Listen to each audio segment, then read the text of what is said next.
Kaixo, tutorial honetan ikusiko dugu galdetegi jarduera motako galderak nola sortu eta nola esleitzeien galdetegi bati. Ez dakit, igual bidea ez da intuitiboa, baina bueno, ikusiko dugu nola funtzionatzen duen hemen moderen, kaso real bat ikusiko dugu, bai. Bueno, hortako modulo jakin batea jongo gea, bai? Eta lehenik eta behin, beti bezala, aktibatuko dugu edizioa. Bai? Suposatu lehenengo unidade honetan, galdetegi bat sartu nahi dutela. Baina, begira zein goten, galdetegia, hemen, sartu aurretik, bai, gehitu aurretik jarduera hau, galdetegi hortan jungoien edo jute haukean galderak definituko ditut, bai? Eta nun definituko ditut galderaik, bai? Hortarako, hemen eskubiko zutaben, kudeaketa izeneko bloke hontan, hemen dakeu galdera bankoa izeneko aukera, bai? Klikatzen badu bertan, irekiko zait leiho bat, leiho berri bat, bai? Leiho hontan dauzket alde batetik galderak, eta gero dauzket baita ere kategoriak, bai? Bueno, beste bi boto importatuta esportatzeko, baina guain zentratuko gara galderak eta kategoriatan, bai? Eta galderak hemen ikusitenen, dauzket adibidez bat, bi, hiru galdera. Hiru galdera jundaitezkenak galdetegi batea edo beste batea.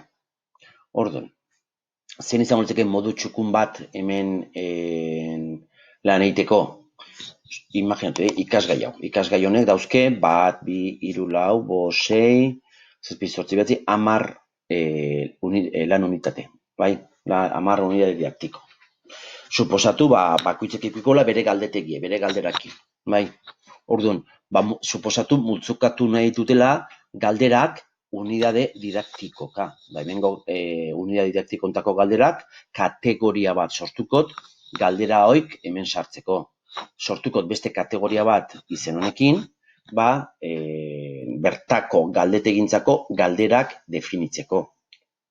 Bai, orduan, hau izango litzake modu bat, kategoriatan, hemen ikusiko duen bezala, kategoriatan, zein izen galdera bankun, kategoriak zehazteko. Kaso honetan, adibidea izango litzake, lan unidade bakoitzeko kategoria bat sortzea.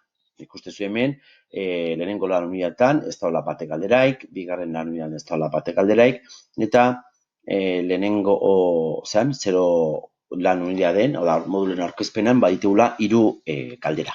Vale. Orduan, nahi bali mazue modu untain, edo bestela egin dezakezue ebaluazioka.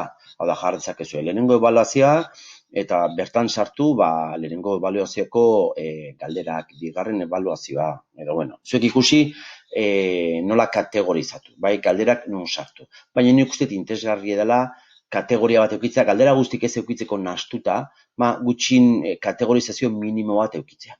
Karpetak balie bezala, vale? Orduan, kategori bat gehitzeko sorresa da. Goiko kategoria hemen ikustezu zein da, jatorrizkoa, modulokoa, bai? Eta hasiera baten kategoria bakarrik azaltzen zait, utzi dau. Orduan, lehenengo gauza inbertena da, nik nire modulon, nik behar dituten kategoriak sortzea. Hemen sortukot, nahi den kategoriaz. Nahiko banu 3. Ebaluaziokoa, sartuko nuke 3. Ebaluazioko, hau ez dakit sartuta da. Naiz batzen, behar da, sartuta zen. 3. sartu behar nun, baina, kategoria bat gehitzeko ikustezue oso horrexea dela, bale? Borratuko ez, nik nahi nu sortu 3. eta sortu ez berze 2. izeneko beste kategoria bat, bale? Orduan, hau da bat, lehendabizi kategoriak sortu. 2, oazen galderak gehitzea kategoria desberdinetan. Hemen, hasiera baten dakeu kategoria bat, bai? Orduan nik ikusiko ditut hemen, lehenengo unidade didaktikontako nik sortu ditudan galderak. 3 bakarrek sortu ditut, Hemen, azaltzizkit 3, eta fijatu ikono mota hau, desberdinek ditula, bai? Hau da, hartu eta eraman testura motako galdera bat, hau da, aukera anitzeko galdera mota bat, hau da, egia edo gezurra motako galdera bat. Ikusi nahi bali mazue adibidez, hemen dauket ikustea, ze itxura dauken, batu ikono hau, Eta hau, plus honi mate bali maiot, hemen ikuste zen motatako galdera da. Ikastetxeko posta zerbitzua zinbral da? Bai, egia da, plak. Adibidez, galdera anitzeko zehaitako bat, aukera anitzeko galdera mota bat nolakoa da, zitxura dauke, hemen azaltzen zaitena. Zeintzu dira ikastetxean erabiltzen ditugun hiru aplikazio nagusiak. Posta Zimbra, Odeian Cloud, klak, eta klak aukeratu beharko nuke. Posibilidad bakarrik bat jartze, zuzena izatea. Hemen kasu honetan, hiru die zuzenak. Dauket beste bat adibidez, bete utxuneak izenuka. Ikusi nahi bali mazo itxura, bai, hau ikusita dakeu aurreko bideokida baten, baina mugitzeko da testuk. Vale? Orduan, hau ikusita gero, nik sartu nahi bali matemen galdera berri bat, bai? Oainiken galdetekira ez dit inungo galderaik esleitu, hainez galderak sortzen. Orduan, galdera bat sortzeko horrematet, eta hemen ikustezu ze galdera mota dauden. Bai, hemen adibiden ikusi deu, aukera anitzak, ikusi deu hartu eta eraman markatzaileak edo ez, beste hau, hartu eta eraman irudira. Ez, hauxe. Hartu eta eraman testura, hau ikusi deu, bai? Eta azkenik ikusi deuna da, 2 hau, egia edo gezurrak. Vale. Eta egia da bakoitza daukela bere konfigurazioa. Guazen ikustea pixkat, hemen jake batzuk sortu dauzken. Bueno, bat sortzeko berri bat, ez dago litzake klikatu, nahi den mota, gehitu, eta irekiko zait galdera mota horrentzako dauzketen aukerak. Nola ezarri galdera hori. Ze testu jarri, zer erantzun jarri, esan zer erantzun danona, bai? Orduan, ikusiko ditu pixkat ezarpenak, adibidez, egi edo gezurreko galdera hontan jakin da daun, ez? Editatzeko mate bali maiot. Emangote editatzeko. Badakit ze kategoriatan daun ze hau, galdera hau. Orduan jartzen hemen ikastetxeko posta zerbitzua. Ikastetxeko posta zerbitzua zibral da, hemen galdera da ikaslearentzat. Orduan, importantea hemen galdera txukun jartzea. Eta puntu bat emateiot. Hemen feedback bat jartzea dauket, orokorra, bai? Automatikoa, beti esate du feedbacka automatikoa izan daitekela aplikazioak emateuna, edo bestela irakasleek banan ikasle bakoitze emateiona. Eta erantzun zuzena galderan arabera. Nik hemen jarri emat ikastetxeko posta zerbitzua zimral da, bai, egie da. Edo galdera erantzun zuzena zein da, gezurra, ez, bai? Hau egia da. Orduan, bueno, egiarako, erantzurako, hemen jarrazaket feedback bat, eta gezurriako beste feedback bat. Eta, listo, eta ez dauket beste aukerek, gorde, aldaketak eta kitxo. Orduan hemen eukiko nuke, galdera motoitako bat, bale? Beste bat, oazen ikustea bete utxuneak. Hau, ezarpenetan.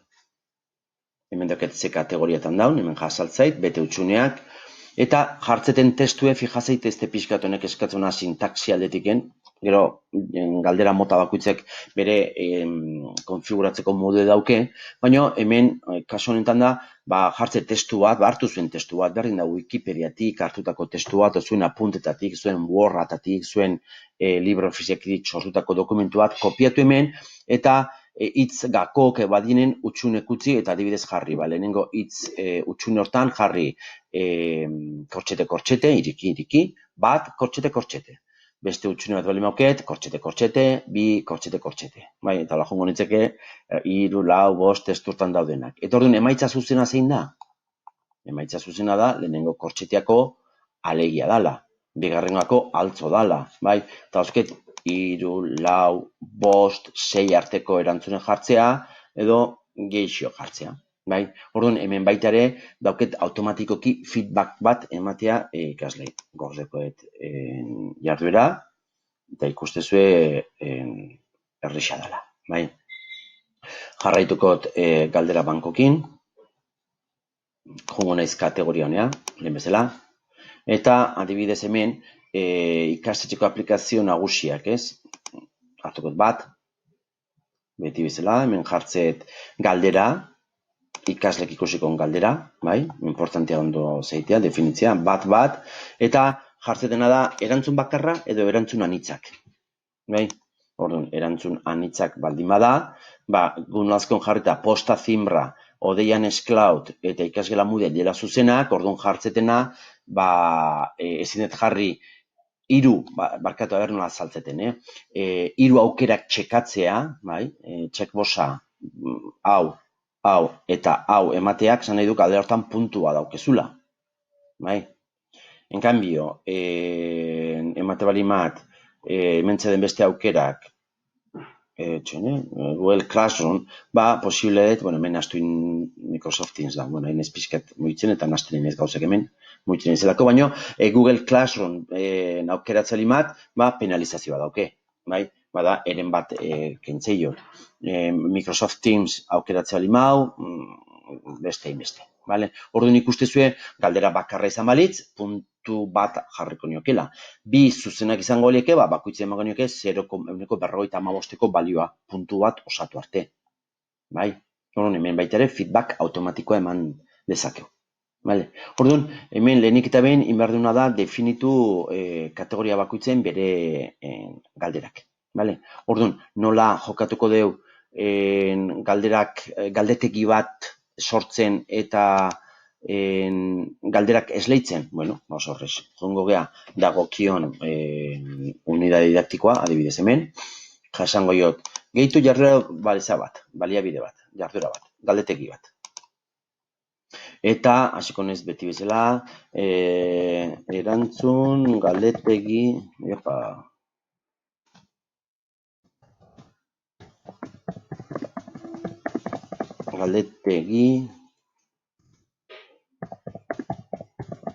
dako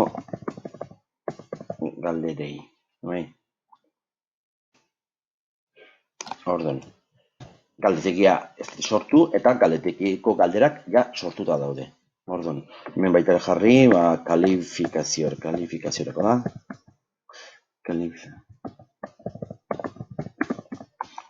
Eta, erakusta dauketa deskripzioa, denbora tartea aktibatuko nuke nire bat bihar 8:00-tik 8:30 edo 30 minutu, lehen esan duen bezala, kalifikazioa nik jaz hemen 5 bat jartzea edo, nik ez dut jartzen, saiakerak bat, saiakera bakar bat izatea, galdera bakoitzean jarriko duna da horri bat galdera bat, galderen jokaera hausaz, nahastutateatzea, bukaeran emangoit aurreko bideogidan aipatuta da baudena, galdetegi baten ezarpenak nola jarri, eta feedback orokorra de bai. Orduan, beste gabe gorde eta minimonekin entzuliko nez ikastarora. Orduan, galdetegia sortuta dau. Baino ez daude galderaik bertan. Orduan, guain zitokatzeit lehen sortutako galderak, guain honea esleitzea. Orduan, lehen galdiz danez, klikatuko bertan, eta galdetegia editatu izeneko aukerai emango jot. Orduan, galdetegia aukeratu, galderaik ez dago hemen, utxik agertzea, orduan, gehitzeko, galdera berrien beharren edo ausazko galdera bat hartu beharren, galdera bankutik hartuko ditut. Orduan, galdera bankua jongo naiz, eta esango jot, galdetegi honetan, lehenengo galdera eta hirugarren galdera gehitu mesedez. Hoibik, jazta. Eta, orduan, gorde menbeak automatikoki gordetzeu, eta jaukiko nuke galdetegi hontako bi galdera bintzat gaurko unez editatuta. Orduan, baditu bi. Ez du inongo ikasleik erantzun, ez eta aktibatu orduan guainoken garaiz nau berriz editatzeko edo galdera bat sartzeko. Behin ikasle batek galdera erantzuten nuen, irikita bali madau ezin dut galdera gehiago sartu, noski. Orduan, galdera bat nahi balimat adionekin, bi galdera bakarrek sartu ditut. Imaginatu hirugarrena sartu nahi ditela, edo beste bi sartu nahi ditutela. Orduan, berriro zerbait sartzeko, inungo ikaslek ez dulako oraingoz ezer erantzun, sartuko naiz horrea, eta galdetegia orain aurrikusi botoia osakatu, hemen dazkeu, lehenengo galdera eta bigarrengoa, nahi baldin badet galdera berri bat, hau da, 3, 4, 5, 6 galdera gehiago, badakigu gure galdera bankun beste bate badaula, hemen eskubiko zutaben bera jongo naiz, da nahiko beran daula, eta hemen dauketa aukera bat galdetegia editatzeko. Orduan, hortxe daude, kontuz honekin zau kostaitea askotan aurkitzea. Orduan eskubiko zutaben, galdetegia editatu botoiai eman, eta hemen posiblet gehitzea galdera bankutik, adibidez, falta zitzaiten, zein falta zitzaiten? Kasiko aplikazio nagusiak ustet, ezta? Ustet. Bai, eta hola eusket 3 galdera. Eta ja besteik gabe izango litzeke, galdera, galdetegi hau martxan jartzea eta ikaslei botatzea.